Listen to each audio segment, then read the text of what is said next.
One. Welcome to Board Gamers Anonymous, the podcast of board gamers and the introspective fun we have at the table together. This is Chris. And this is Anthony. And this is episode 338, Listener Feedback. We like to thank all our Patreon backers for helping us bring you a brand new episode. So we are back from the Olympics. We had a really good time. Anthony, how was your time in Tokyo? Wonderful, wonderful. Yeah, it was hot. Very hot. But, Got it. Lots of good sports.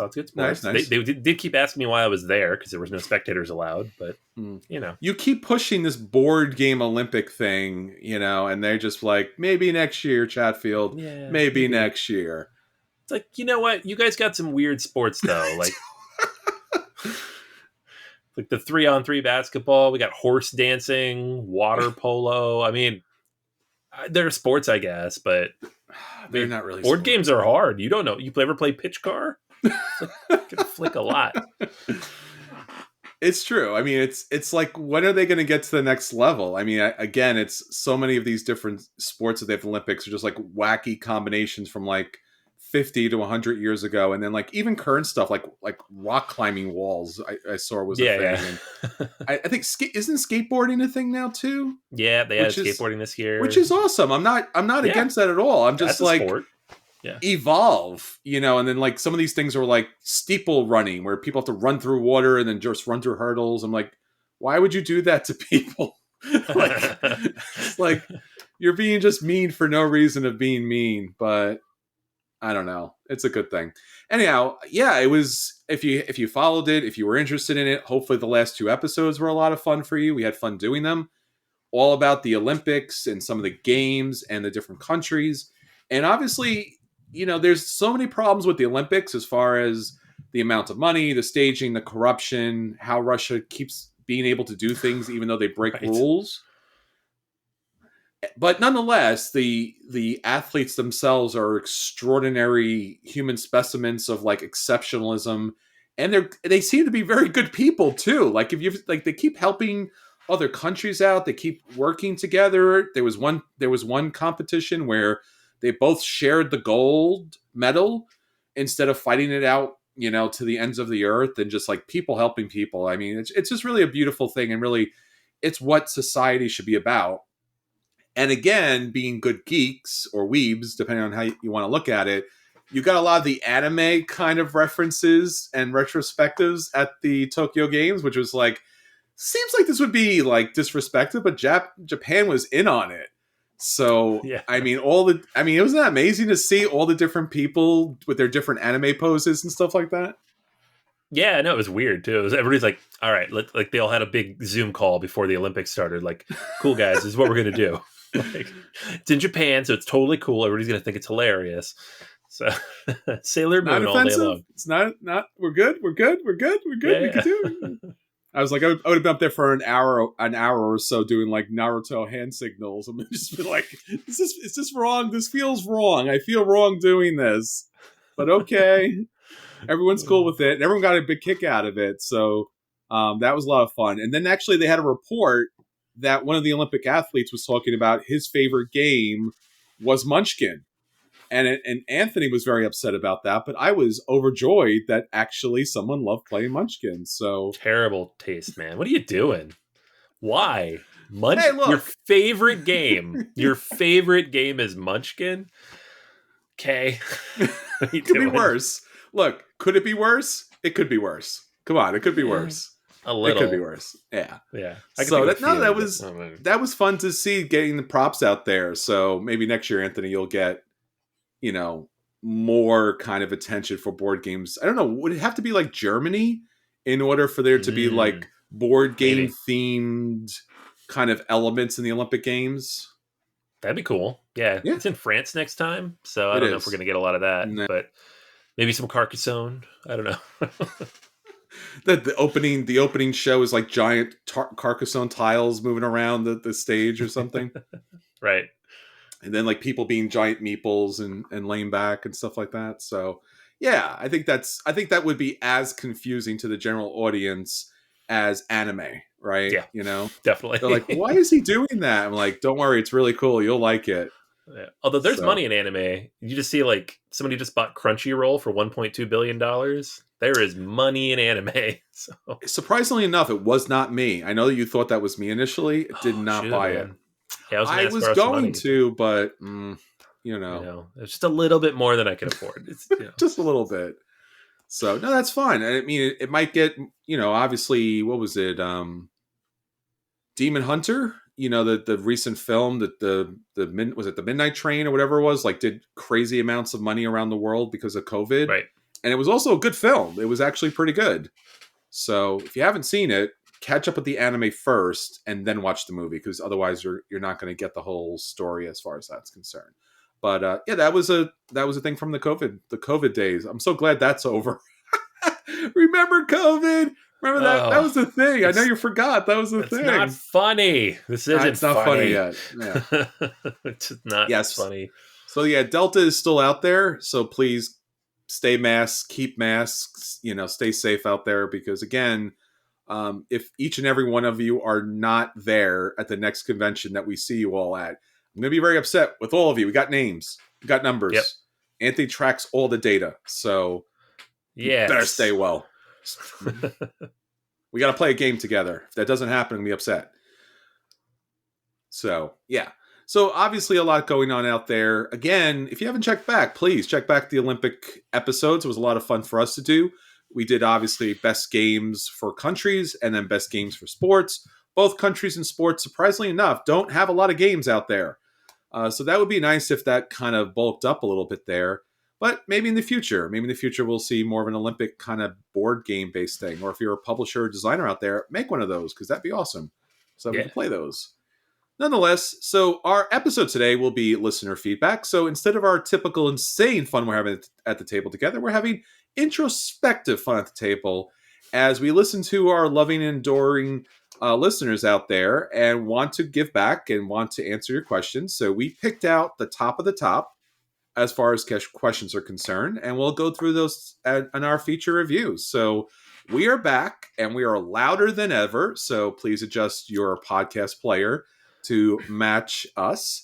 And let's get into the episode. So, Anthony, a lot that's going on out there. Obviously, we talked about all the stuff that we're going on, right? Our attempts to buy, Crunchyroll fell through. But let's talk about what's going on with our listeners. What's our question of the week?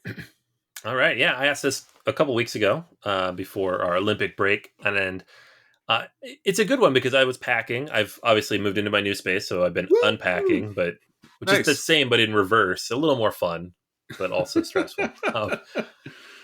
And so I asked people, yay or nay on playmats, because packing them is terrible. It's terrible. I don't know if I'm going to buy anymore because moving them sucks, but they are very nice. So I did want to ask people, do you like them? And if you do, which ones add the most to the game? Like, which ones are worth picking up, right?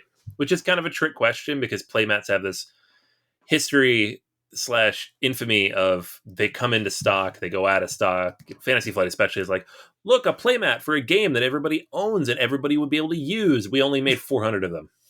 Like, why? So like, I always buy those up even though I don't use them very often.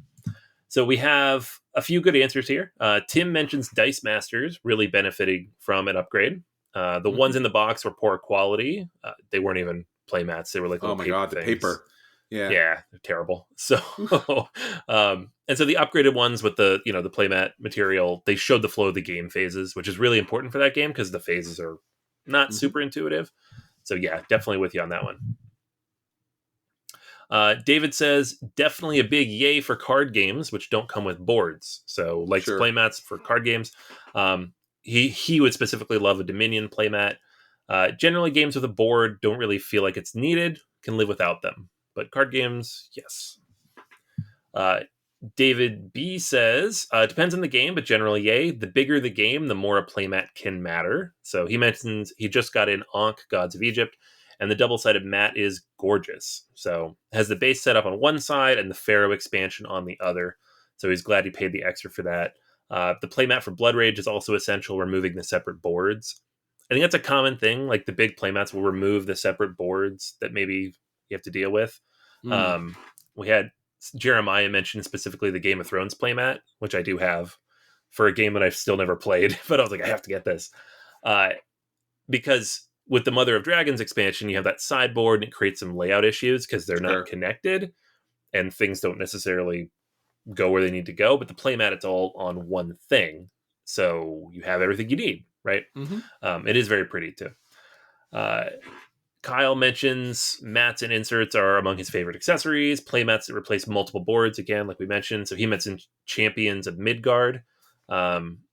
Couple people also mentioned Marvel United, the big round one, is very useful, Sure. and people like having that for their games. Um, I have a bunch. I feel like the one that I liked the most that I got in recently was the Kemet one. So for Hmm. the Kemet Blood and Sand Kickstarter, I got the playmat for that, Hmm. and I really enjoyed that quite a bit. And I've used the Twilight Imperium one a lot, even though there's nothing on it, but it just helps with setup to get everything where it needs to go. I Sure. really like that one quite a bit as well. I have a bunch, and I don't know how this happened because initially, and we've talked about this, I guess, years now, right? I mean, I think we go back to when we had Drew on, and Drew proposed or saw a future vision of all board games eventually coming out in mat format. That did Mm-hmm. not happen, at least not yet. But it's a weird thing. I don't know. Like I have several. I have Elysium. I'm looking at Elysium right now. I'm looking at the Street Fighter card game fight. I'm looking at Century Spice Road, Seven Wonders. I have a bunch, but honestly, I use them more just as table coverings than I really use oftentimes for the games. That being said, the ones that I really do use are the ones that are either for the X-wing miniatures or the Star Trek attack wing, so Mm. that you can actually Yep. lay out. Was it 3x3? I think Yep. as Yep. Yep. far as the space, because that you have to have. You have to have that kind of lined out in order to see if you go over the line. Because if you go over the line, you lose the ship. So that's kind of been essential. I think beyond that, the only other thing I could think of, I think, is as many of you mentioned, is the troops on the map situation. So, like you said, your Ankh, your Rising Sun, your Blood Rage, anything that has a lot of troops. Typically, the boards are never seem to be big enough to Right. manage all the troops. So you're like, oh, I'm moving to this one country, but you really can't tell, and it's not separated out, and it's really problematic. I think Scythe had that situation where you had resources and everything, and I don't know if it has a play map, but they did have the bigger board that you Right. could kind of like. And then, of course, once you have the bigger board, you're like, of course, we're going to play with the bigger board on that. So, yeah, I mean, I own them. They're insane to kind of store. I know there's some different kind of storage solutions. My biggest issue is, and this is just for me, how I transport my games is I really want the mats to fit inside the box. I know that's too much to ask for, but I don't like carrying an additional mat with the box. If they were somehow big enough that they wrapped up perfectly, but I don't know why, they just don't generally come properly arranged. I mean, I think it's a good thing, especially if you have card games and you're throwing a lot of cards in and they're not sleeved, that a mat's a welcome addition to the game night. But I don't know. I honestly, I'd like to spend a couple of hours recognizing, like, was it worth $20-$30 for some of these mats? Because they're not cheap. No, they're expensive. Yeah, like you keep mentioning like having it in the box, and one game I got in recently is Oath, uh, the new Cole Worley game, and it does have a Yeah, playmat in the box. It comes that's with great. there's no board; it's a mat, and it's rolled up inside the box. Yeah, I've never seen that otherwise. I think the closest I've seen is PAX Premier has like the cloth that's what I board, was but going it's to not. mention. It's it kind of rolls up as well, but for the most part, yeah, it's big, massive honking thing. Like I have mine jammed back here behind the computer because I don't know where else to put them, and I don't know what I'm going to do with it. If I lug it to, I keep the boxes for the ones that come in boxes, but some of them don't. They just come wrapped up, or they come in a tube, like a shipping tube, and you're like, okie doke. Like, I picked up one recently for Village, and I'm like, oh, this is cool. I really like this. But then realized rather quickly that it doesn't accommodate the expansion. oh, So yeah, it's just that's hard. like, it's one of those problems that you want.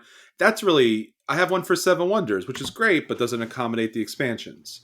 So Right. why am I having that on the table if it can't meet what you need? So yeah, it's an expensive edition. I don't know if it's necessarily the right edition, but it's something to kind of take a look at. And if you have any kind of questions or you have any kind of answers to how you kind of store these things and get them to game night, please let us know. Yep. And of course, you can hit us up on all our social media. Facebook and Twitter is best for answering the question of the week, but we are on Instagram. We have a guild on Board Game Geek. And of course, you could be watching us right now, or you may be watching us right now on YouTube. So thanks. More subscriptions on YouTube, please, because we really want to kind of cement our faces out there a little bit more. Being a YouTube channel for not as long as we've been a podcast channel out there. So it's a big step for a bunch of introverts. So if you subscribe, that helps us out a lot. So thanks for that. All right, so that's everything that's going on with our listeners. Anthony, we have some games that we're interested in. Let's talk about our acquisition disorders. All right. Yes. So there were a pair of new things that went up for pre-order on the Capstone Games website last week. The first is the Maracaibo expansion, The Uprising, in which the native peoples of the islands that you're running around messing with in Maracaibo are rising up and you are helping them. And it's a little weird thematically. I'm not really sure what to think of it yet. So probably circle back to that once there's more information about it. They're trying. I gotta give them credit where they're trying. But the other one I did want to talk about is Boon Lake. This is the new one from Alexander Pfister. Original game, not expansion. And it's, kind of in line with his, he had Cloud Age recently, or the Hong Kong Blackout, where it's just like a weird kind of off-kilter theme. It's not colonialism. Let's put it that way, right? We're going in the right direction. Thank you. Thank you, Alex. So there's almost no information about this. It is up for pre-order if you're in the US or some other countries. I don't remember exactly where, but if you go to the Capstone website, it is available for pre-order, but there's no rules yet. So I don't really know a ton about it, except that it is a big box game. He posted on Board Game Geek last week that it's similar in complexity to Great Western Trail or Maracaibo. So that medium heavyweight, kind of a 3.2-ish. 2.5 hours or so. So on the longer side, probably again, like Maracaibo. And it seems to have some of that like moving around the water and stopping at locations to do things mechanic that Maracaibo has as well, which I know it's taken from Great Western Trail, but specifically in Maracaibo, it makes the game long. So we'll see how long it actually is. Mechanically speaking, though, you have like 7 different actions, are each represented by a tile. These are laid onto a double layer tableau from top to bottom. So you'll choose one and put it at the bottom of the list and then slide them together again. So the order is constantly changing. So the availability of the actions you can take will change based on who takes what and when, which is kind of a cool mechanic. It seems unique and a little bit different. Thematically, it's modern world-ish, but then you leave and you're trying to go live somewhere else in harmony with nature. But you still obviously have to build it up in some way because you need to live there, right? So the theme's a little wishy-washy at the moment. We don't really know a ton about it, but you move to a lake. You got to move around. There are some cooperative-ish elements where you're building infrastructure and certain things all need to work to hit a certain level so everybody can live there. So think like lowlands where you're trying to build the dikes or something like that. And that's about what we know right now. So it's a new Alexander Pfister game. For me, his games are hit or miss. I don't, the last few of them especially, like some of them I've really enjoyed, some of them I have not. And I don't know why. Like some just don't click with me. But I'm interested in this, right? Like Great Western Trail was always, I don't know, petered out for me, but everybody loves it. And then Maracaibo, I do like a lot mechanically, but it's just one of those games where you're just like, I feel weird playing it. So I'm hoping this one kind of finds a way to like thread the needle there and bring those mechanics in, do something interesting and new, be thinky, and not have all the burdensome, unnecessary thematic weight that these designers keep insisting on bringing into their games. So, I think to his credit, I feel like Pfister's finally figured it out. Maybe that's not a good idea. So hopefully we won't see any more of that. But yeah, there you go. It's supposedly being produced right now, so we'll see it around the end of the year, maybe with shipping stuff. So who knows? But they're saying mid-November. I would, grain of salt. We'll see. Yeah, December is probably more likely, especially if there's a convention, we'll see it in December. So, right. Yeah, Pfister's last couple of games really didn't hit for me. Cloud Age, not so much. Maracaibo, beyond its kind of problematic nature to it, was just way too long for what it was for me, at least. Sure. I still haven't played Expedition to New Dale. I did like Oh My Goods. I did like Port Royale. Mombasa, again, problematic, but I did like the game mechanics itself. Isle of Skye, I guess, is another game of his where I want to like that game. I even bought the app for that game. And I was just like, I will like this game. And I'm like, still don't like this game. And Great Western Trail is problematic for its own reasons. And then it was, like you said, it just dropped off. And somehow people still love it above and beyond. So, yeah, I looked at the game. I looked at the image. I was like, I don't know. I don't know. We'll see on that. Yep. Another one that might be questioning, Anthony, and I think you and I have seen this, and we saw this when it was first announced. I think it was last year at Fantasy Yep. Flight. Kind of tremendously, unfortunately, fumbled their promotion and big box reveal when their stream fell down, and then they came back, and then it was all kind of things. Leave it to the professionals. We could do this. We could show your box. They did a decent job, but again, everything fell apart. The big thing about that last year was Descent was coming out. Not Descent 3rd edition, but like a new Descent. And they kind of, how would you say it, kind of promoted the box. So they showed the gigantic box, but they really never got into anything else as far as that was concerned. And the idea, I guess, here was, at least I'm envisioning it this way, was one of two things. Hey, you know what made a lot of money? Gloomhaven. Can we make a box that size, but a somewhat different shape? And they're like, yes, we can. And they're like, you know what else made a lot of money? Hero Quest. Can we make a game like Hero Quest where you just basically have a lot of furniture and a lot of like random terrain? And they're like, yeah, we could do that too. So what you have with Descent Legends of the Dark is, again, Descent, like the 2nd edition, where you had the app and the whole idea was this dungeon crawl and Terranov is in peril again.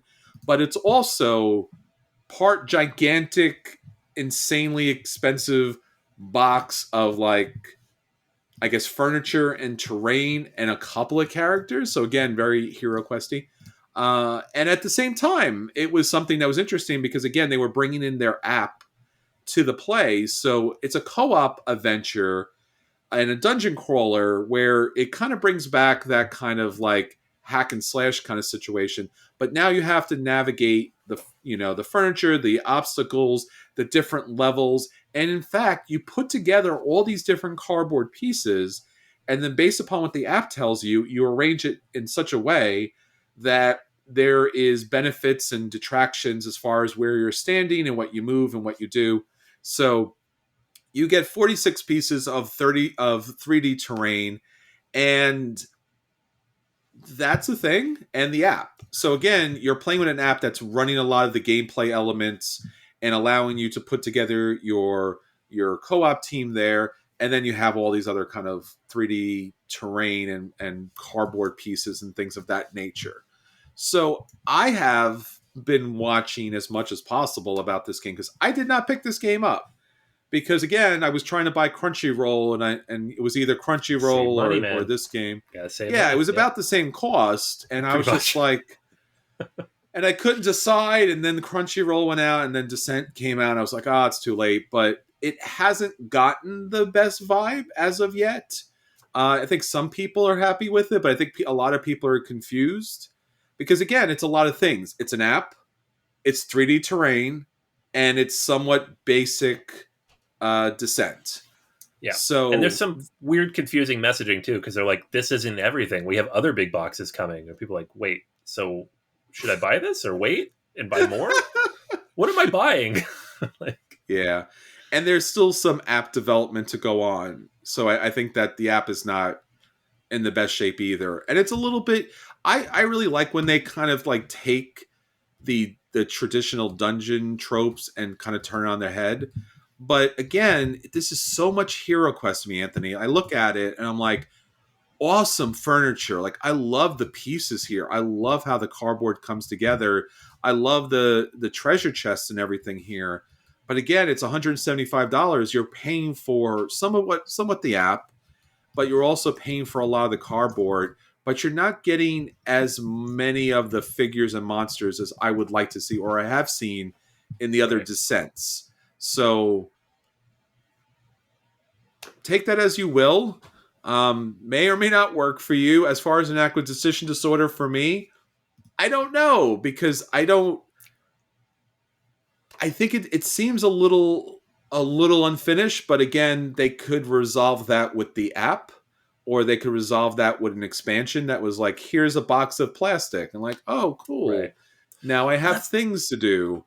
yeah. Um, you That's the you thing, played though. second edition, right? I did play second edition, yeah, and it's fun. It's fine.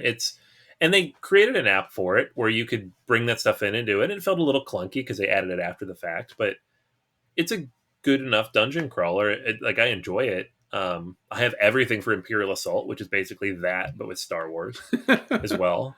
And I don't know who this is for. Like, it's not for people who have all the Descent stuff because you're telling them all to start over. It's not for people who love Gloomhaven because then you have the app. It's not for people who are like big fans of like Mansions of Madness or Journeys in Middle Earth because it's not just the app. It's like this whole 3D landscape you're building. And like you said, it's like Hero Quest jammed together with Mansions of Madness, jammed together with Gloomhaven. And they're like, can we has $200? You know, and maybe it's amazing. I don't know. I haven't played it, but just from a I haven't played it marketing either. perspective, I don't know what they're doing. Like, it's so weird. And it's hard too, because that market went from not being flooded to being flooded, right? Gloomhaven came Yeah. out, Frosthaven's coming out, Hero Quest had its reboot and like quasi Kickstarter, so people dropped a crazy amount. I think that was about $200 as well for Right. that. And then there's the endless number of like previous Fantasy Flight Dungeons and Dragons crawls or the previous Descents. I really don't understand why they, like, again, we've talked about this in the past where they keep the same name because, again, from a marketing perspective, it's a little easier to market it, but it's somewhat or enough of a different game that it really throws the whole series off track.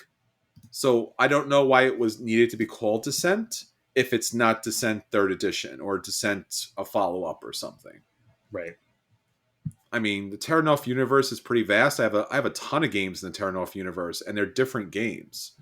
So I hope to get a chance to play this, but at the moment, I don't know. At the moment, my money's locked up in Crunchyroll stock, so I can't do anything about that. All right, so those are the games that are hopefully at our table at some point in the near future. Again, if you happen to see one of us, throw those games down to the table because we'd love to play with you. All right, Anthony, let's talk about the games that did hit the table, and we'll let people know if those games are a buy and they should pick those games up. If those games are a dodge, they should avoid them they should avoid them at all costs. If those games are play, which should have came earlier, if those games are the dreaded burn, and it's not even worth Crunchyroll money, man. I'm just saying, it's just not worth it. So Let it go. yeah, just let it go. I'm trying to. I mean, I was close on that on my bid. So, nonetheless, what do you have up for us this week? All right, yeah. So I got a chance to play in the few days before I left Pittsburgh. Got together with my friends there. We had a few game days. We actually played Arkwright, which is a game that only gets to the table like once a year. I'm not reviewing that. That'll take an hour, but it was a lot of fun. But one of the games we did get to the table that was new is Iberian Gauge. And when I say new, I should say the capstone edition of Iberian Gauge, because this was released by Winsome Games in 2017. But if you know anything about Winsome Games, at least their Essen series that they release, they're like little small, like they come in a plastic baggie. They're limited edition. They're kind of hard to find. It's not like a big box release, right? Chris, you and I played one of these at my apartment back in Brooklyn like 7 years ago. And I don't even remember what it was. It was like something in Mississippi. I don't remember. Was that? Yeah. That was a while back. That wasn't Industrial Waste, right? That was something else. No, we played that after. Yeah, it was some cube rail game. It was one of these. It took like an hour, but so that was my first introduction. It was like a piece of graph paper and some cubes on it, and I was like, that was okay, I guess. Are we done now? Yeah, and that's what these have been historically. And so Capstone Games came along and they said, let's take those graph paper and cube games and we'll make them pretty. And so that's what their Iron Rail series has been. So we had Irish Gauge 2 years ago. Last year we had Ride the Rails. And this year we have Iberian Gauge. And so Irish Gauge and Iberian Gauge are actually designed by Amabel Holland, which came out several years earlier. Those are winsome games. Ride the Rails, I think, was a new one that Capstone had done. But the big thing about all three games is Ian O'Toole did the artwork. So they went and they got the guy, the big Euro designer for like the smooth, pastel, beautiful. They're just really pretty games, right? For a historically ugly genre of cube rail games. And so there's a trilogy now. You get all three of them. They're like $30, $40 a piece. They're not crazy expensive. And what they all have in common is they're about trains. They take under an hour to play, usually 3 to 5 players, and they're decently thinky. So like, you might look at the cover and think like, oh, like 18XX or something. It's like, it's nothing like that, except the fact that it has trains and sometimes stocks, but they're really fast.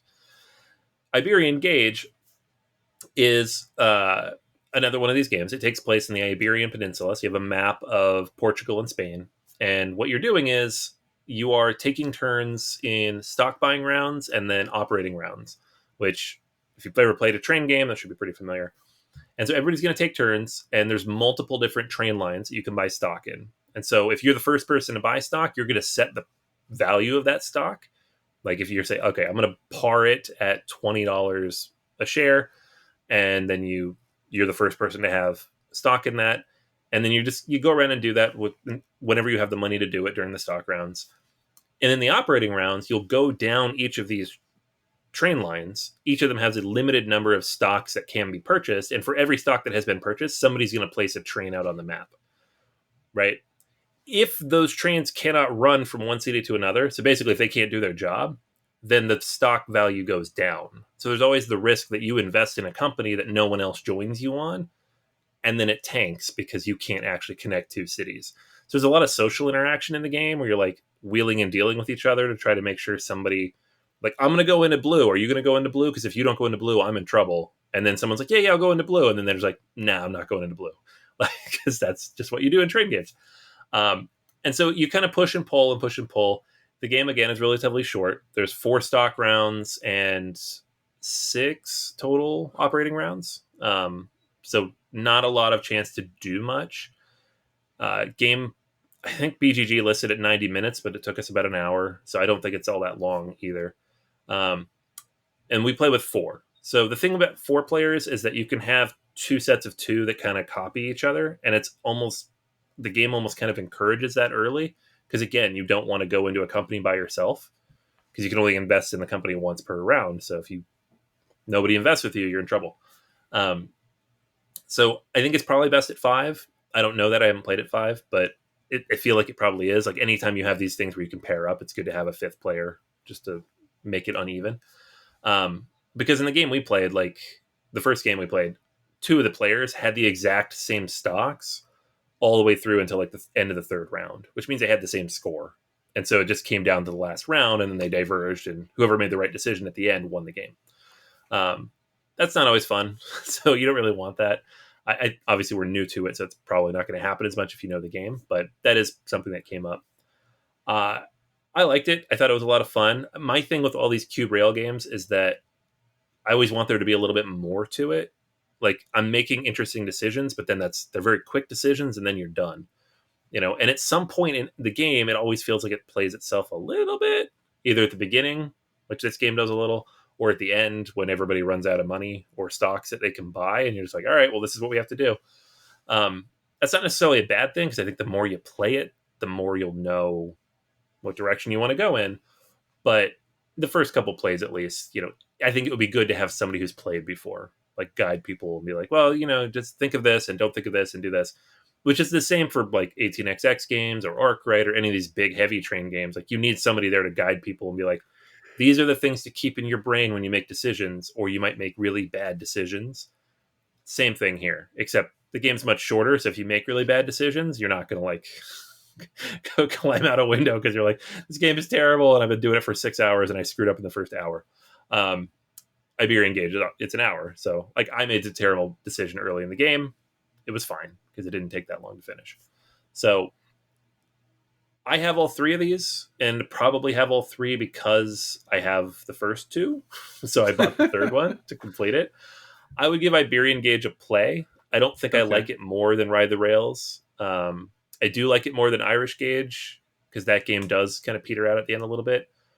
I All three of them are good though, and I would play any of them to like introduce people to this mechanic, or just to play a train game, or even to play with just like not heavy gamers because they're all like 2 point something weight games are pretty light. But if you ask me to pick like one of the three, I'd probably go with Ride the Rails. That said, I give it a strong play. I highly recommend playing it if you get a chance, or really any of them. Hmm. And then if you really like this kind of game, you can pick it up, and it's relatively inexpensive. It's like $40. So that's Iberian Gauge.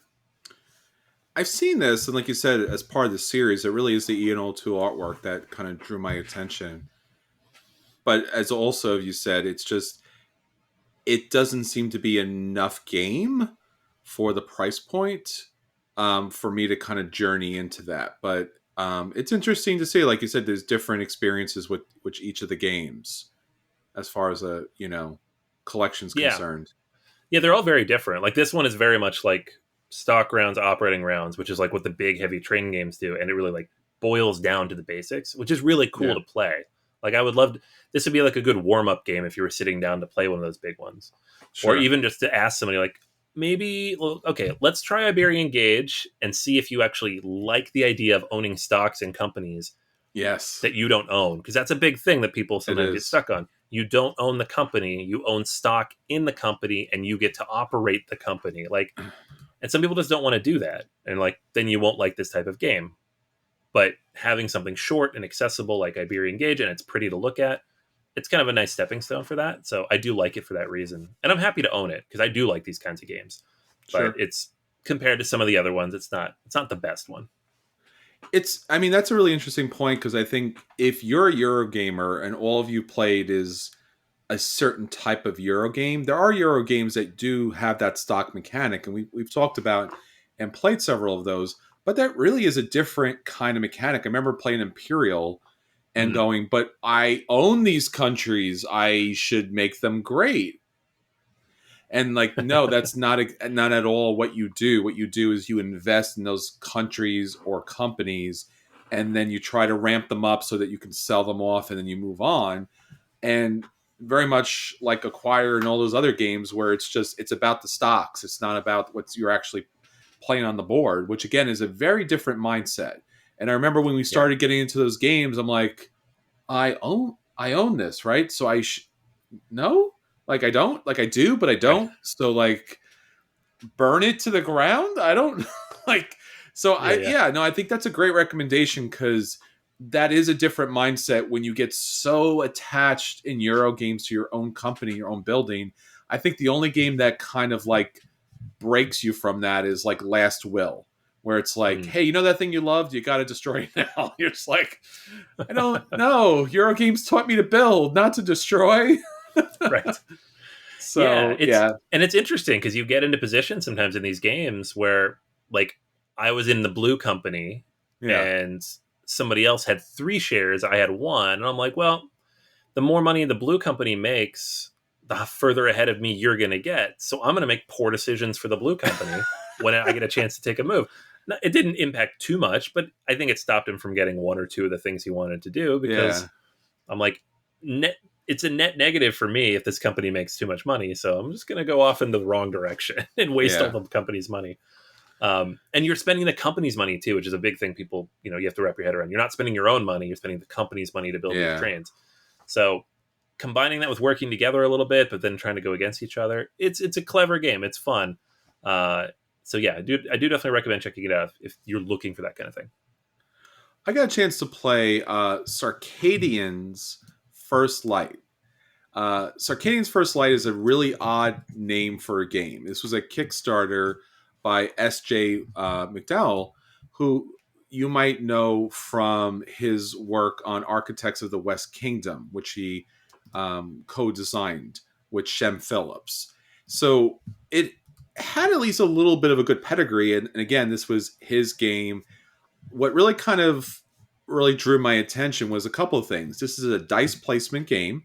So you have your own dice activation mechanics that you'll be able to use in the game itself. And I really like dice activation. When you roll dice, see what you get, and then have to manage those numbers are really an essential part of the game. And I love that as far as the game's concerned. And then the artwork here from Sam Phillips, and again, S.J. McDonald, is this really interesting sci-fi, but really, like, if you ever watch Archer, the cartoon, this kind of reminded me of that. These very like stern, chiseled chin kind of astronauts who are out there, the Circadians who go out there and then land on this alien planet, and there's different species out there, and these intelligent species want to work with you, want to help you kind of trade and farm and activate certain resources. And it is a competitive game, but you are working with, again, these different alien races that are on the planet. So there is some kind of like, not cooperative element as far as the other people at the table, but in the game itself. Now, the game itself is pretty straightforward because really all you're doing at the first part of the planning stage, and this game is really broken down to 4 stages, is you have a certain number of dice you begin with. I think it's about 3 or so. And I think you can't go over 5 dice in this game. Well, there's exceptions to every rule in this game. And this happens to be one of those games where it's like, every rule I'm going to tell you, there's probably an exception based on a special power or card or ability and things like that. But basically, you roll your 3 dice, and then you have to assign them to different areas. So you're either going to assign them to garages, which means that you'll be able to execute their actions during the next stage in one of these multitude of player boards. And thank goodness for our game teacher, Jay, who was kind enough and patient enough to go through all of these different kind of gameplay mechanics at the table. Or they go to like a farming phase, and then there's a farming area in the bottom that's going to get your resources. And there's a lot of different resources in the game. There's jewels, there's energy in the game, there's kelp in the game, and water. And these resources are very important because you're going to be trading these for big points towards the end of the game. So once you set your dice, whether you want them to go on the main boards or whether you want them to stay back, you'll also have to deal with the global event that happens that particular round. So you'll know that before you roll your dice, and you'll take that into account. Sometimes it's a positive, like your farms double produce. Sometimes it's a negative, where they half produce. And I didn't notice that really affecting my gameplay too much, other than maybe one time I was like, oh, okay, I'll throw a die over there to get an extra thing. But nonetheless, the game was very much based upon placing your dice out on these different areas in order to pick up upgrades for your farms, upgrades for your garages. That gives you points, gives you reduced costs for certain things, gives you extra resources throughout the game. Or to utilize the actual planet board itself, you have these movers that are just these kind of like, really hard to explain. They're like, basically they're these plastic hexagons that move around the board, and they're supposed to be like you kind of reaping the resources from those particular areas. There's resources that are planted there so you can pick them up, but they're at the last phase, you'll actually reap the resources from that particular area. So it's a good idea to move these movers that are being able to pick up these resources, because you'll be able to pick these resources up throughout the game. And then on the corners of the planet are victory points that you get if your mover happens to be in a certain spot at the end. Beyond that, and again, and please bear with me because there's a lot of different action spaces and things like that. I'm not going to go through all of them because, again, it becomes a little challenging. There's 2 other main areas. One area is you're going to get cards in the game. You're going to get these project cards. And these project cards allow you, through a lot of resource exchange, you give the resources, and then you get this special ability throughout the game, or an opportunity to score victory points at the end of the game. It reminded me a little bit of Grand Austria Hotel, where you use the employees deck, and then it's like, hey, you get a piece of cake, or hey, you can score victory points at the end of the game. And I was like, hey, I hate this part, because like, just by the random draw, you're going to get something. You get a couple of these cards at the beginning of the game, and you do a draft, so it's a little more manageable. But through the rest of the game, you'll pick up these cards, and it's kind of random what you get, and it's kind of random what you end up doing with them, but they are essential in the game because beyond the cards, you will get a special kind of hero character. You'll get two to choose from, and they also give you a special game breaking ability. But that same game breaking ability that is in that kind of initial asymmetric kind of gameplay rule breaking thing is also on those cards. So what you get as far as your hero, what you get as far as those starting cards, what you get as far as those later cards is challenging because, again, it could work into your favor and you can win by 1 point, or it could work against you and you just didn't get the cards you needed and it works against you. There are a lot of ways to get cards, which is good. There's a lot of ways to get resources. That's also good. There's also, and really this is the point where everything the game comes into play, is I mentioned there's these alien species in the game, and at the start of the game you'll see the 3 alien species, and there are opportunities to trade in resources to get major victory points. And once you do that, here's a weird thing about the game. These 3 tracks, if you put low numbers on them, because remember, it's a dice rolling game where you place the dice, the bad stuff doesn't trigger. But as the numbers in those different tracks go up, as people keep putting dice to get those resources, there is a track on the bottom that shows negatives. And if you get to the negative spots, bad things happen. So sometimes it's duplicate dice on there. Sometimes it's dice, if you add them up, they're too high. And then you lose resources or money or whatever, or points, because you were the last person to put the die. But if you, again, by the opposite, if you were one of the first person to put the die, not only are you going to score victory points at the end of the game, but you're also going to get a little bit of a bonus as the game goes on. This is really a hard game because, again, there's so many different actions that kind of take place. The dice rolling and the dice placement, really cool. The fact that you lose dice in certain boards and you can recruit dice, also very cool. The player boards where you have these garages, which is just basically the idea that like you can upgrade how your dice go out, not so great. And the same thing with the farms where it's like, it's almost a second thought. Like, I don't know if I want to spend time or effort into these particular areas. The boards themselves, like the special actions and abilities are hit and miss. Sometimes you do want to upgrade. Sometimes you do want to move your rover on the planet. It's kind of a mixed bag. The artwork is unique. I don't know if it necessarily did it for me, but maybe it does it for you. It's nice and clean and simple. The graphic design is not bad considering the fact that there's so many symbols on this. But looking at the game for the very first time, it is sincerely overwhelming. I think this game plays better at a smaller player count because, again, there's just so many different things to do.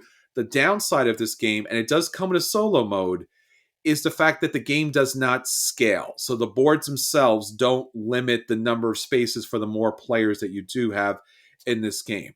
I don't know what the ideal player count is. I didn't find it. Maybe it's solo because the solo has a really decent solo that people love. This was a Kickstarter game that came out. I liked it, but I didn't love it. I wouldn't buy it. I would certainly play it. It's a little bit of a point salad kind of situation. Like there's no, and I don't understand why game publishers do this. Anthony, there's no scoreboard on this. So at the end of the game, you literally have to take a pad and a pen and try to figure out the score. You don't even have a pad that has all the things on it. You have to put that together yourself, which I felt was terrible and a cheap kind of way of doing that. So you never really know where you are until the very end of the game as you're counting up the points and you're just like, I don't know, did I win? Oh, I lost by 1 point. Okay. Well, I don't know. I don't know what to do with that. I'm sure it's fine. I'm sure it doesn't matter. But it was fun. It was entertaining. It was a little bit too long on the table. I'm going to give it a play. I think it's something that's worth playing. I enjoyed it. I think I was able to figure it out as soon as we got, done with the first turn. But it is a bit of a table hog. It is a bit of a mess on the table. There's so many different things to do. There is some blocking that you could do if you got to a certain place first. But again, since it doesn't scale down or scale up for the player count, I think that's a fundamental flaw with the game. And again, the project cards, they're so random what you get and what you don't get, and your positioning, what you get and you don't get. I can't recommend it as a buy. I just can't. Like, I give it a light play. I think it's fine. And again, weird name. Circadians First Light. Awesome. Love the sci-fi theme, but never going to remember this title 5 minutes later.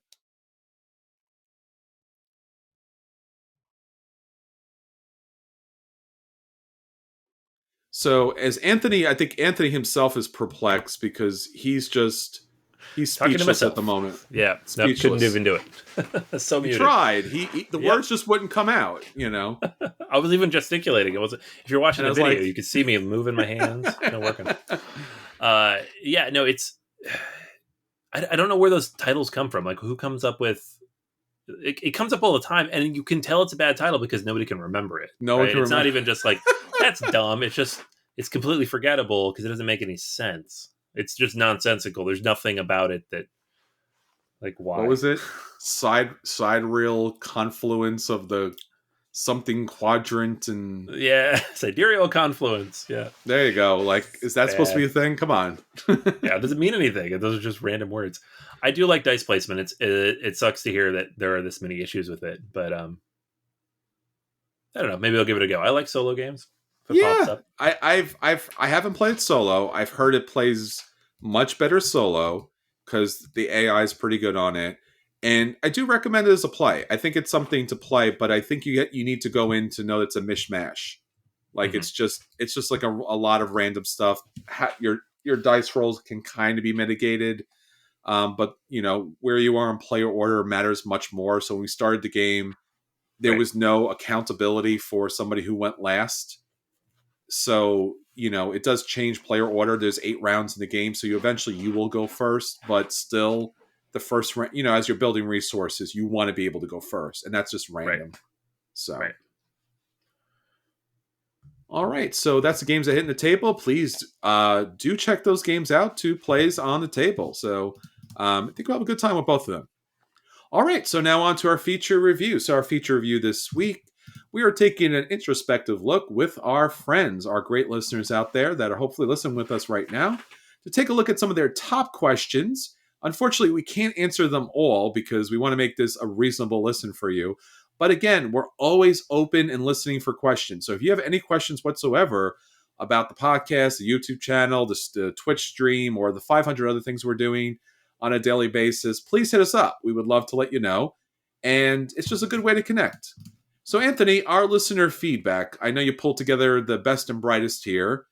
What do you think about, doing this episode each and every year? Yeah, man, I love doing this episode because it gives us a chance to, I don't know, ask people what they think, but also hear what they want to, know more about. Because I post questions every week, and they're sometimes interesting, and sometimes something off the top of my head because I'm moving, and something's annoying me, like playmats. You never know where it's going to come from. But this one, it's a chance to step back, give people a little more time, and actually get some, specific and significant feedback. So it's fun to do, especially like right before the anniversary episode, which is when we tend to be the most introspective about the show and what we want to do with the show, and if we're going to make any changes or adjustments or whatever it might be. So yeah, it's always fun to kind of slow it down a bit. Yeah, it's one of my favorite episodes. I'd love to hear from everyone who's listening out there. If you've never done a podcast before, or you've never done a YouTube channel before, or even a Twitch stream, at least a little bit, you may not know that, like, we're talking to the void. Like, we're just kind of putting it out there, and hopefully you're hearing it, and we're sharing an experience. So wherever you are right now in the world, you're out walking, you're at the gym, you're in the car, you're just relaxing at home, whatever it happens to be, or you're listening with friends and family, like, hey guys, hey everybody, really good to have you here. So Anthony, what do you have up for our first question? All right, first question from Tim. Hey Tim, starts with this. It's me, Chris. Tim in the back. So he says, I would like to see you guys revisit your back catalog of games a little more often. Sometimes this happens in your at the table section or top 10s, but you could easily feature some of your favorite games of days gone by as its own segment. Nice. And so he asks, what are some games you'd like to talk about? Like, what would be on such a segment? Oh, very cool, Tim. Thanks for the question. Yeah, I think we'd like to get back to that. Anthony mentioned this a little bit, but Anthony and I have been in process of moving. Anthony just moved. I'm in the process of moving next. So we've been going through insane levels of things. Anthony's changing his job. I just changed my job. So there's been a lot of that kind of like packing, repacking of games. So Tim, that's really been on my mind as well. A lot of these games that I want to revisit that we've done the reviews for them that personally for me, I've never felt like I've still mentally kind of wrapped my brain around some games. So one of the games in particular that pops into my head would certainly be Feudum. Feudum was a Mhm. game that it was so big and expensive on Kickstarter, and it was so the artwork was just so out there. It was such a different type of artwork, and then the game itself was somewhat consistent of the artwork. I mean, it was a kind of a brutal battle game. It was really an interesting, different take on a board game. There's area control, but there's cards, action placement that you're doing. And then there's this kind of wacky, dreamlike kind of aesthetic to it. And I got the game to the table and I loved it, but it's a bear to teach. It really is. And I Mhm. played it with a bunch of different people over the I guess the 2 or 3 years. I mean, at least 3 years at this point. And I've gotten mixed reactions about it. Like again, it's such a heavy learn that I don't like. I love it, but I want other people to love it. But there is that gap. There is just that gap where it's just like it's a lot. Right. But I think if you can somehow get over that giant mountain, it's interesting, but it's also really hard to explain.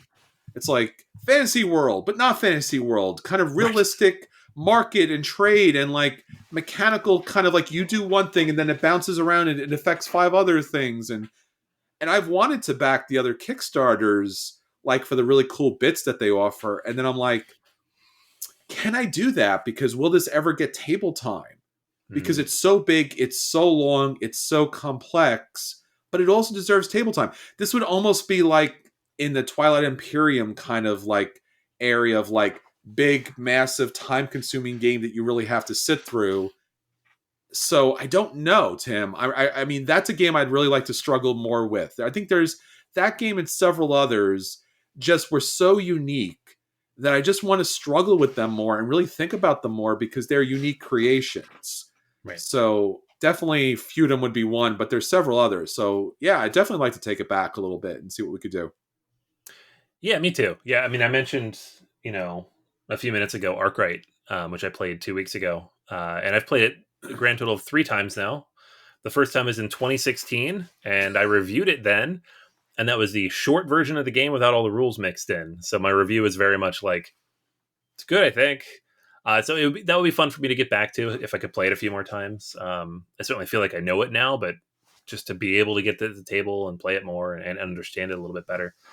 But yeah, I think the common theme there is the big long stuff. Yeah, I think those things they not just a second review, but just more contemplation. You Right. know about what they are and why they are. Yeah. And again, and there are some games that are just like that. They're just a work of art or just a complexity or a mystery, and you just got to keep looking at it and just turn it upside down until it kind of all makes sense.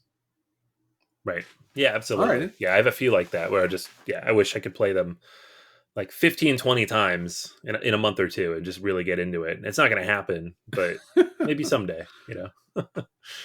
All right. Next question is from David. David asks, what would be your favorite gaming moments or experiences? What sticks out to you as those golden gaming moments? Well, I guess I've talked about them in the past, and I have new ones added. I guess one of the ones that recently I talked about with friends at the game table was playing Agricola, and that was kind of a leap for me because I was really into the Amerithrash, kind of themes where it's space, it's aliens, it's high fantasy, whatever it is. It's a whole bunch of stuff. And then I started playing this game about farming for some reason. And it's a brutal play. The idea of misery farming is a real thing when it comes to Agricola. And then I remember playing one game and then just sweating the idea that I wasn't going to be able to feed my family in that particular round and take all this kind of massive, debt. And I was able somehow, I finally was able to kind of see the board in the right way. And I was able to feed my family. And I was just like, and I was one of those kind of like big game moments that I was just like so excited about it, so happy that I figured things out, could put the puzzle together. And again, it was a game that was typically for me very miserable, but it had those moments, and it had that one moment where everything came together when it seemed like it never would. I talked about another moment with Defenders of the Realm. Anthony and I shared that game moment where we had this big kind of like, chance to win it all. That was a fantastic moment. Obviously, anytime we play certain big games, whether it's a Twilight Imperium or War of the Ring or even Rebellion, where you're kind of like back against the wall, or if you're doing like one of those kind of hidden movement games, that's pretty tight. I guess I just mentioned Feudum, and so I'll follow up. Like, I played Feudum the first time, and I won that game, and I was like, okay. You ever watch those like Yu-Gi-Oh cartoons where like the Egyptian god kind of takes over and wins the game for him? And I'm like, and like the little kid's like, we did it? And I'm like, yeah, that was that kind of game. I was like, first time playing Feudum against like 3 other hardcore players, and I won that game, and I'm like, okay, that was pretty cool. I think we could do an episode, or if not a whole series of episodes, Anthony, where those kind of like board games really popped and came to life. And that's a big moment too. I mean, I can go on. I mean, do you maybe you want to jump in here? Oh no, man, you go. I'm just kidding. Yeah, it's a funny question for me because I was thinking about this recently, because there are those moments you think of like, oh yeah, like the first time I played Terra Mystica and I was like, oh my gosh, this is so complicated and I love it. Or, the first time I played a miniatures game and I'm like, I want to paint this, or, I have memories with my kids where it was, what game was it? It was like Blue Lagoon, I think, a Nitia game where I sat down and I was playing it. And I was meant to play it with my son, and he just was not interested thematically. But my daughter, who was like 3 or 4 years old at the time, comes over and she's like, it looks like Moana. And she sat and she played this game with me, which was not meant for 4-year-olds, And it was like, oh yeah, gaming with kids is fun. Like once they get old enough to do it. Oh, that's awesome. Yeah, it's like moments like that are really fantastic. One of my favorites from last year was I brought a bunch of card games with us camping. We went camping because that's all you could do in the pandemic if you wanted to leave your house. And I had like Patchwork, and the kids like Patchwork. I knew they like Patchwork, but the one game I didn't expect to get so popular was Skull King, the pirate based trick taking game. My kids fell in love with that game. We played it like 6 times in 3 days. I've actually had to buy new copies of it because they've worn out the cards for it. And it was just like sitting there with them and my wife, it's getting dark and we can barely see the cards anymore. And they're just like screaming at each other about like their bids and like, oh my gosh, throwing cards around. It was like what you get when you play with my friends around the table, but with the kids, and you're like, oh man, this is like, it was like a revelation. Like those are the memories that stick out to me, I think, the most, is like, sure, when you're introducing something new or you are introduced to something new. Not recently, I guess last couple of years, like with friends back in Pittsburgh, it was like playing my first 18xx game or playing my first Twilight Imperium game to completion. Like those things really stick with me as well, because you remember every interaction, you remember every person flipping a chair over or getting too hungry and grumpy and wanting to go home, but then at the end everybody's like, that was amazing, because you shared this exhausting experience. Yeah, that's mine. Yeah, I think that, again, we could do several episodes about this. There's so many great gaming moments, and hopefully all of you have had those as well. I think Anthony mentioned Twilight Imperium, and what popped into my head was we were playing with friends of ours playing Twilight Imperium, and I think we got through like half of a game or 3/4 of a game, and then our friend unfortunately was kind of losing it because of the amount of noise in the background. It was like the guy came over, is like, oh man, I'm sorry, here, you want a pizza?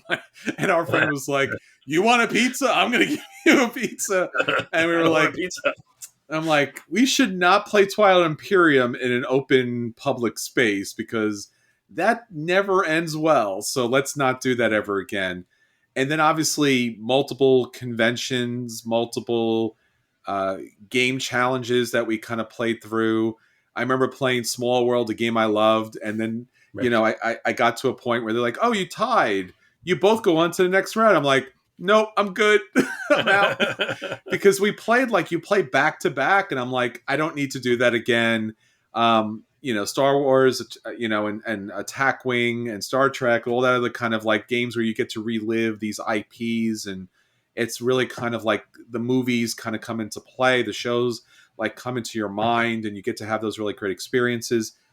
Anytime teaching a game that actually your teach really does a great job, and like someone blows you away, like my teacher did a good job. Like anytime you can teach a game and lose, that's really a good job. And then obviously all the different charity events we've done over the years, where we've like auctioned off games and sold games off and played games at the table for charity. That's been always a beautiful experience.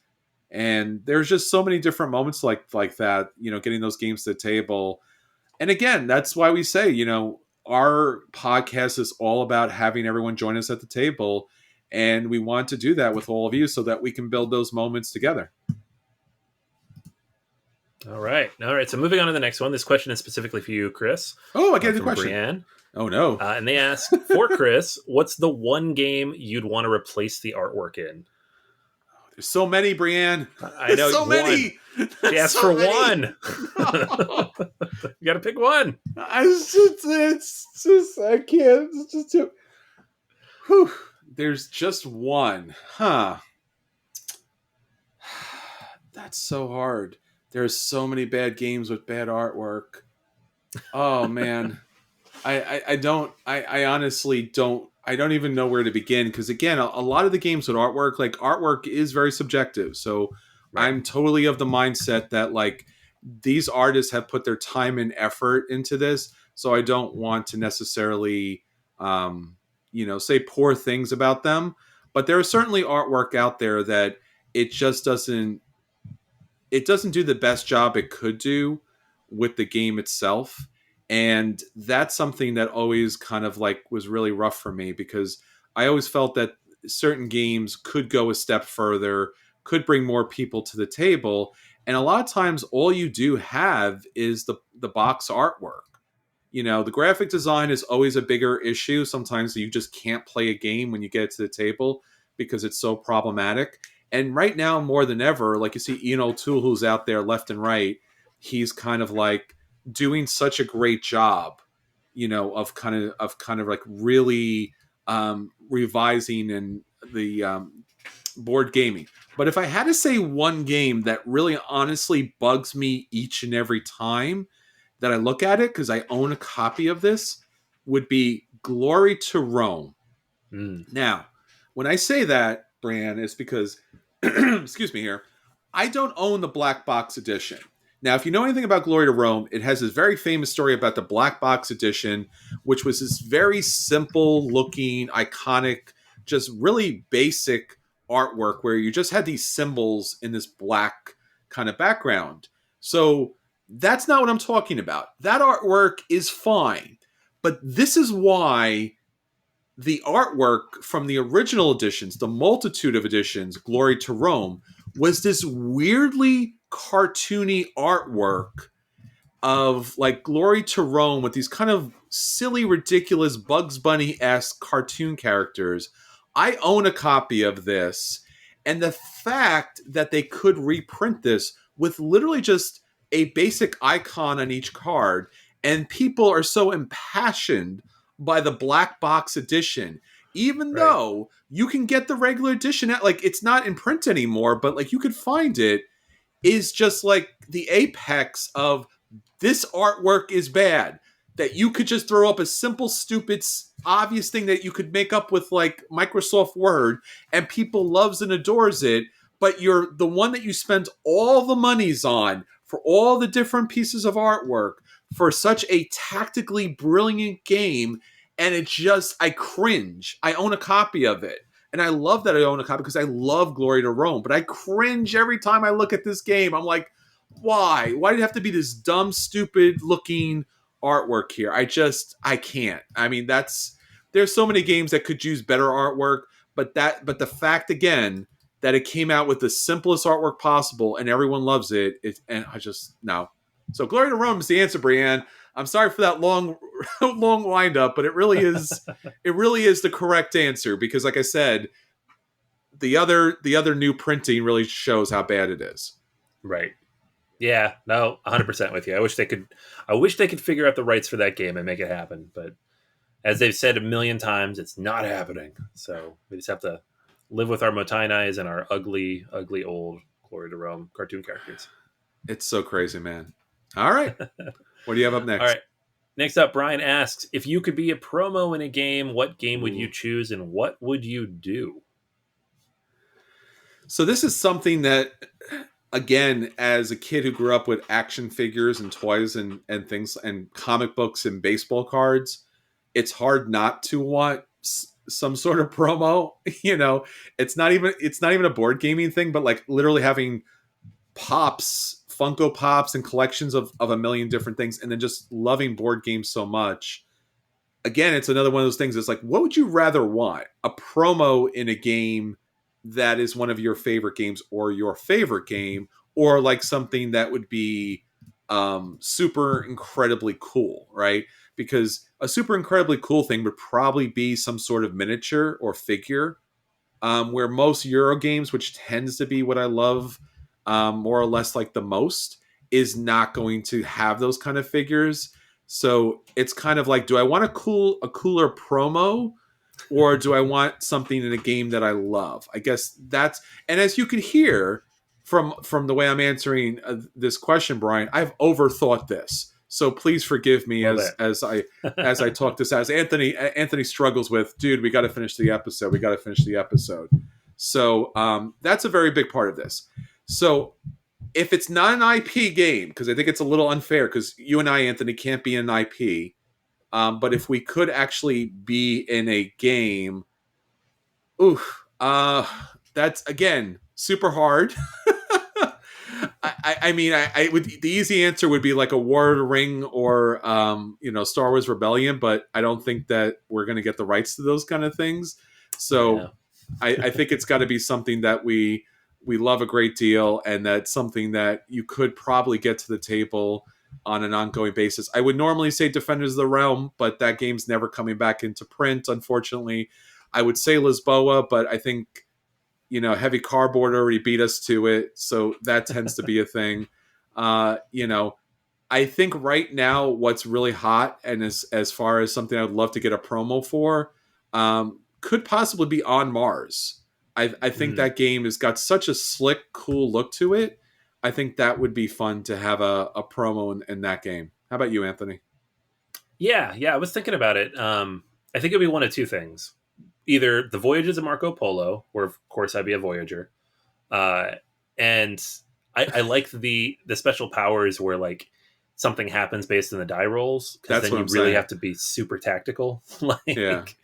So I'd like it to be something like you get to do something or respond to something based on what other people's die rolls are. Like you get no special powers, but whenever people, something like that. Like when somebody uses a 4 or something, you get to do something. So that'd be fun. Or Lost Ruins of Arnak. It'd be cool just to be like one of the characters on the card, or in like the solo campaign where they have actual characters and stuff you interact with. That would be cool. Obviously wouldn't add anything to the game, although they do have the expansion coming with some asymmetrical stuff, so maybe one of those explorers. But that's probably been one of my favorite games of the last year, so that would be a cool one to be in as well. So you said I overthought this, but you actually had what your promo would do. Yeah, which seems a little unfair there. I guess I'm going to go back then, since Anthony answered that question a little more in detail. If I could get a card that actually did a thing, I was just thinking of having like a piece of artwork or something in a game. If I could have an asymmetrical game power, like my card or character or special ability, if you play that in the game, or if that's your starting character, it would definitely, absolutely, positively be Underwater Cities. That would be it. Yeah, that'd be because great. I love that game. That's the game that I'm rolling with more than ever right now. So it's not in the game now. There's no kind of like, you do get the support character at the Hmm. start of the game, but if you had like an architect, that would be it right there and then. That would be the game. That would be the character. Have an architect character that would give you like some sort of really cool special ongoing ability throughout the game. As far as, like you said, Anthony, for Marco Polo, it would be dice rolling, but for maybe underwater cities, maybe it would be like a cool kind of conversion power, or a special ability to build a second time, or to jump ahead of the roll or something like that. Yeah, underwater cities, Yeah, not that'd even be a awesome. question. Vladimir Suchi, hit me up because I got some ideas. That's all I'm saying. Awesome. All right. So one more question here, and again, thanks to everybody who wrote in. David, another David here wrote in. This isn't a question so much as them just saying uh, they'd love to hear more members of the community coming on to episodes. We've done this in Yep. the past. We did this a fair bit last year or Yes. earlier this year. Both, I guess, with the pandemic and just everybody being home and not being able to hit conventions, we brought people on, and that was a lot of fun. So it's definitely something we're going to consider. So thank you, David.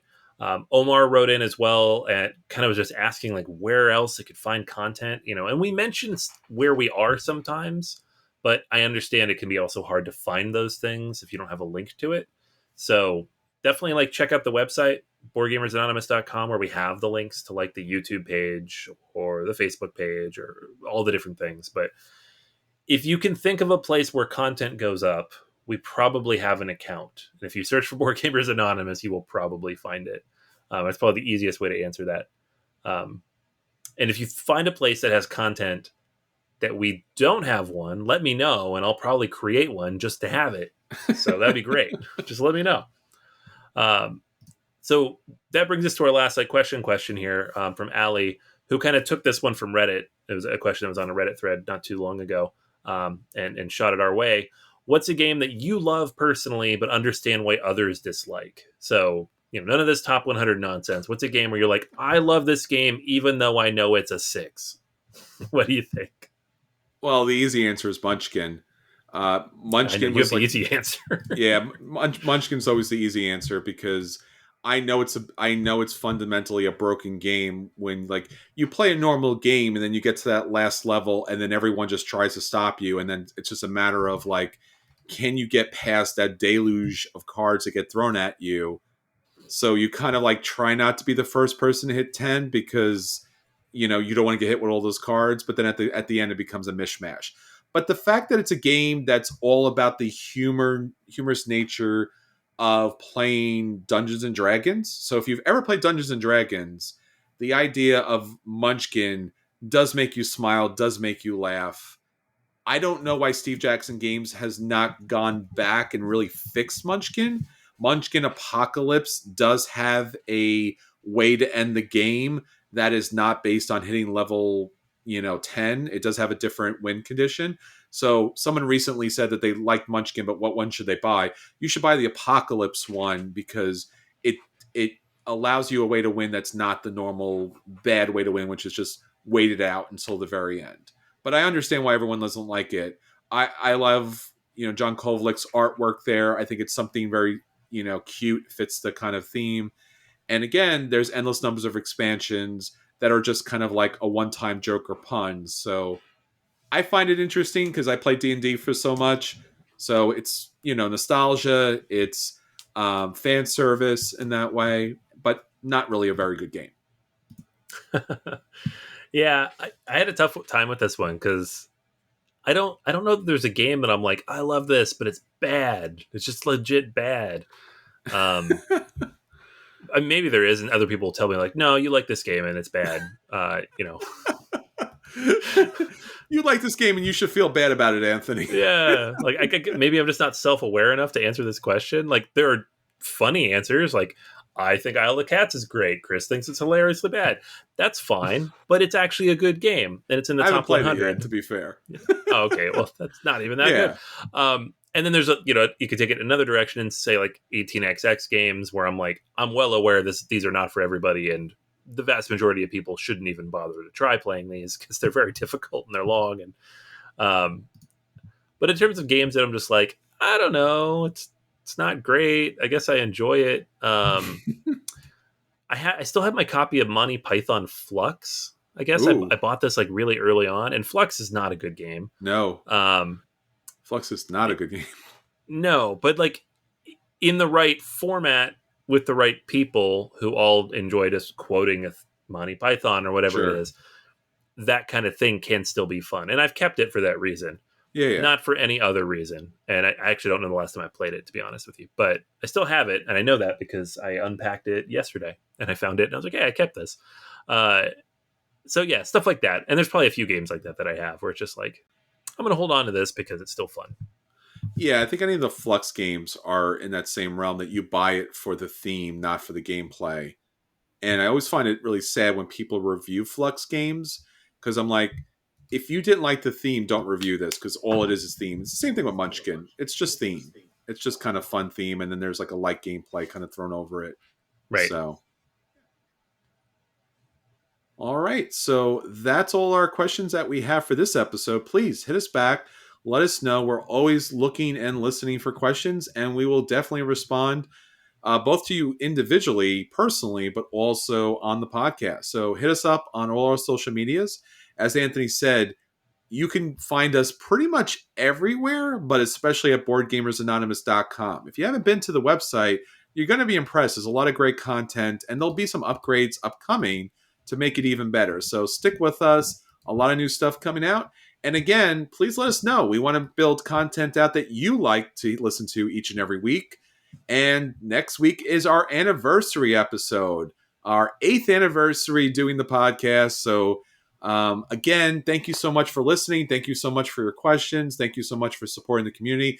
And I love, and we all both love and appreciate when you let people know about Board Gamers Anonymous out there in the field. All right, Anthony, until our anniversary episode, this is Chris. And this is Anthony. And we'll save you all a seat at the table. Thank you so much. Take care, everyone. Bye. Bye.